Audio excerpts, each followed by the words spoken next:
Lá pelos anos 80, uma máquina surgiu com a promessa de revolucionar o tratamento contra o câncer. Só que, em vez disso, ela acabou se tornando o centro de um dos erros de software mais trágicos e assustadores da história. Pois é, essa é a pergunta que paira sobre toda essa história.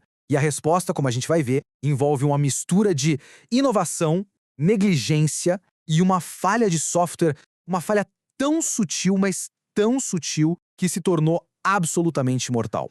Então vamos voltar no tempo. Pensa aí, década de 1980. O clima era de puro otimismo tecnológico, sabe? Principalmente na medicina. A computação estava mudando tudo e a radioterapia parecia ser a próxima grande fronteira a ser conquistada. A fabricante, a ECL, já tinha os modelos de sucesso que usavam travas de segurança de hardware. O que é isso? Basicamente, mecanismos físicos que impediam erros perigosos. Com o TEOREC 25, a decisão foi, radical, tirar essas travas físicas e confiar toda a segurança da máquina ao software. A promessa era tentadora, uma máquina mais rápida, mais barata e muito mais eficiente. E no começo, foi um sucesso de vendas. Os hospitais correram para adotar a nova tecnologia. E olha, milhares de pacientes foram tratados sem nenhum problema. A crença era que o software era praticamente infalível, uma garantia de precisão e segurança muito superior às antigas limitações mecânicas. Ninguém, absolutamente ninguém, imaginava o que estava escondido ali, no meio daquele código.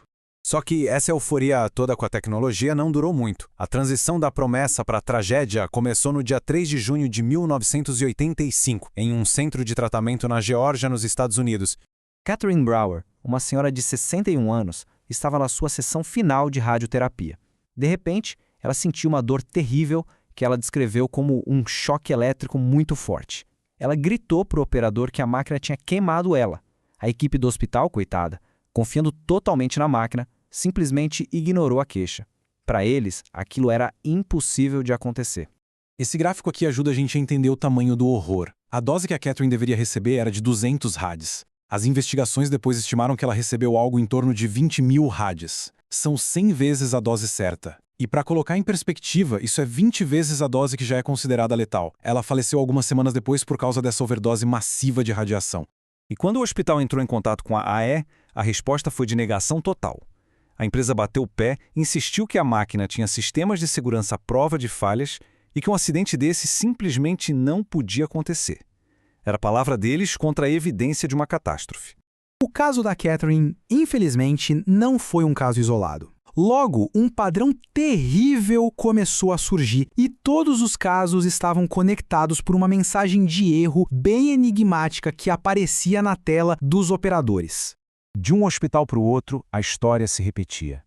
Pacientes descrevendo a mesma sensação de choque, queimaduras profundas e os operadores vendo a mesmíssima mensagem na tela. Malfunction 54 ou falha 54. E o pior, como o manual não explicava o que era esse erro, o protocolo que a própria empresa recomendava era simplesmente apertar a tecla P e continuar o tratamento. A cada novo incidente, a resposta da ASL era a mesma. Eles botavam a culpa na fiação dos hospitais, na rede elétrica que não era estável ou na falta de experiência dos operadores. A empresa se recusava a sequer considerar que o problema poderia estar no seu software revolucionário. A verdade só começou a aparecer graças à teimosia de um físico lá no Texas. Um cara que se recusou a engolir as desculpas da empresa e decidiu investigar por conta própria. Depois do acidente terrível com o Von Ray Cox, esse físico, Fritz Hager, passou 2 dias trancado numa sala com a máquina. Ele e o operador tentaram incansavelmente recriar as condições exatas do acidente.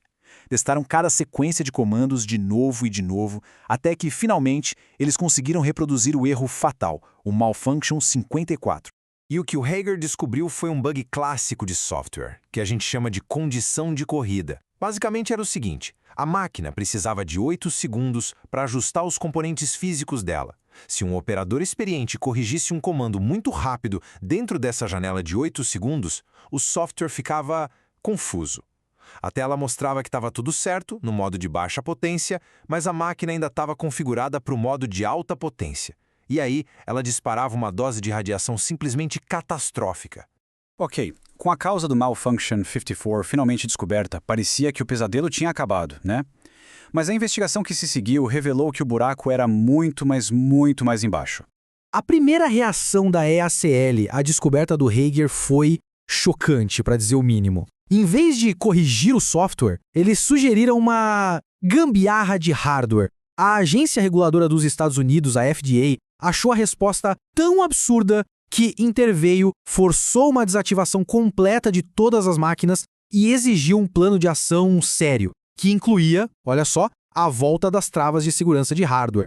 As máquinas foram atualizadas e voltaram a operar.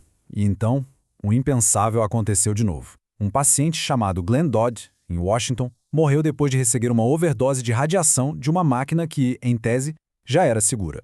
A causa? Um bug de software completamente diferente do primeiro. Esse novo bug era um estouro de inteiro. Funciona mais ou menos como o marcador de quilometragem de um carro antigo, sabe? Quando ele chega no limite, tipo 999.999, ele simplesmente zera. O software da Terac 25 usava uma variável de memória minúscula de apenas 1 byte para contar as ticagens de segurança. Uma variável de 1 byte só consegue contar até 255. Se o sistema precisasse fazer a verificação de número 256, essa variável estourava e voltava a zero. E para o software, o número 0 significava sem erros, tudo seguro, pode ir. Naquele dia fatídico, o contador zerou no exato momento em que a máquina estava numa posição insegura e o sistema disparou a dose letal, completamente enganado pelo seu próprio código. O caso Terac 25, no fim, não foi sobre um único erro de programação. Foi sobre um colapso completo de processos, de cultura empresarial e de responsabilidade. Essa lista de falhas aqui mostra que o problema era sistêmico, era muito maior. Pensa bem, o código foi feito por um único programador, sem ninguém para revisar, sem testes adequados. Processos de segurança que eram físicos, de hardware, foram arrancados e substituídos por um software totalmente frágil. A cultura da empresa criou um ambiente perfeito para que um único ponto de falha, o software, tivesse consequências fatais. E, no fim das contas, apesar de toda a negligência comprovada, a empresa foi reestruturada e escapou de condenações criminais. As famílias das vítimas receberam alguns acordos financeiros, mas a justiça, na visão de muita gente, nunca foi totalmente feita.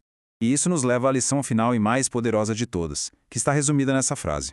A história do Terac 25 é um lembrete sombrio de que, num mundo que depende cada vez mais de software, o código que a gente escreve tem um impacto real e, às vezes, irreversível na vida das pessoas. A pergunta que fica é: será que estamos aprendendo com os erros do passado